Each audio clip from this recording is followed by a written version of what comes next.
sahabat kita. Dulu ucapannya lain. Kita hafal. Kita menentang UMNO bukan namanya UMNO. Kita hafal. Pemuda semua hafal waktu itu. Hasbi kecil lagi dia tak ada hafal. Kami hafal ayat itu. Menentang UMNO. Sekarang UMNO sahabat kita. Hari ini UMNO macam itik kaki patah. Minggu depan lain pula. Tunggulah. Yang buat walau ni tak tahu nak kata apa sekarang. Kok mana nak bawa ni? Negara makin teruk. Tuan-tuan sekalian, Jokowi perli kita sekarang. Jokowi kata dulu, mana telefon lah? Dulu dia kata bila orang nak ambil gambar di sempadan, dia duduk sebelah Indonesia ambil gambar pos Malaysia, cantik dan hebat. Sekarang sudah berubah, kata Jokowi. Orang duduk sebelah Malaysia ambil pos yang dibina oleh Indonesia. Karena Indonesia sekarang sedang membesar dan kita negara maju. Indonesia akan buat ibu negara baru yang nilainya lebih kurang 380 bilion di Kalimantan. Sekarang kita nak dapat orang gaji Indonesia 1.300 hingga 1.500 gaji nak bayar pada mereka. Kalau naik sampai 2.000 nanti, kita pula akan pergi bekerja di Indonesia tak lama lagi. Kalaulah pok-pok ini terus merintah, yang disokong oleh walang umpah, negara kita makin bankrupt, makin turun, kerana rasuah sedang meningkat. Siapa kata? Badan Antarabangsa. Bukan kita yang ukur. Kalau saya sebagai pembangkang, memanglah saya kata kerajaan tak bagus. Kalau pihak pemerintah pula, dia akan kata kita tak bagus. Itu biasa. Tapi yang mengadilinya ialah badan-badan antarabangsa ini. Indeks rasuah ini. Indeks keamanan dan sebagainya. Laporan yang memalukan kita. Negara yang orang bukan Islam 80%. Tapi rasuah dia, indeks dia tempat kelima dalam dunia paling rendah, iaitu Singapura. Disebut dalam laporan, tak lama lagi, kira ni lah, tahun ni lah, tukang sapu di Indonesia akan dibayar gaji RM10,000. Singapura RM10,000. Jadi siapa yang tak ada kerja di Terengganu esok, Tuan Safi Shah Alam pergi Singapura. Jadi tukang sapu, gaji RM10,000. Kenapa RM10,000? 3,000 Singapura Sin dolar. Dolar Singapura $1 lebih kurang RM3.30. Maka dia akan bayar 3,000, hampir 10,000 wang Malaysia nanti tukang sapu. Kenapa? Karena rasuah di sana amat rendah. Nombor 5 dalam dunia. Nombor 1 mana? New Zealand, Norway, semua negara-negara orang bukan Islam. Menteri mereka kadang pergi ke parlimen naik kereta api, kadang naik bas.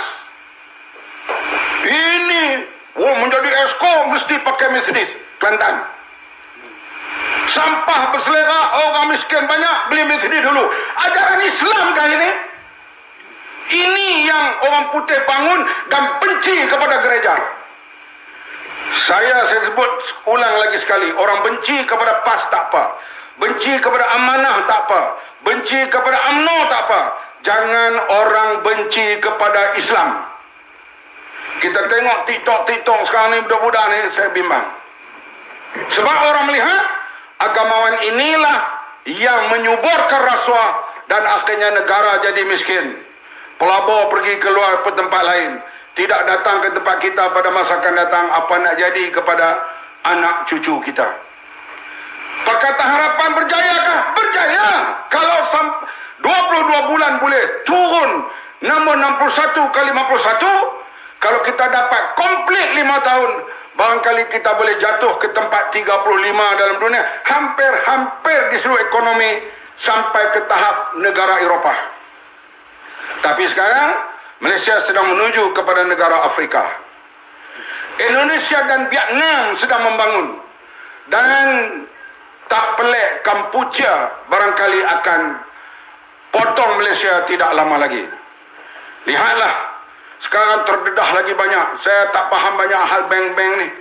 Katanya berbilion-bilion pula sekarang ini terdedah bagi pinjaman kepada syarikat-syarikat judi dan sebagainya. Dan pas hal judi dia diam. Dulu rumput padang merebuk tu tak sempat naik. Kerana Tantawi apa semua ni pergi buat demonstrasi. Tak ada naik rumput. Baru ni Jemim pergi. Pergi tengok. Oh, rumput dah panjang dah. Sebab pas tak pergi buat demonstrasi. Hang naik judi kapan naik. Bila asalkan kami jadi senator, kami jadi menteri, kami jadi kerajaan. Apakah ini perjuangan? Judi pun judi lah. Nak naik apa pun naik lah. Asalkan kami menteri. Ayah naik, menteri jaga air, pergi Mekah buat umrah. Hei, umrah sunnah.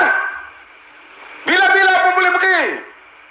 Saya masa berada di Madinah belum pergi Mekah untuk buat umrah, tapi ada krisis politik di Kedah.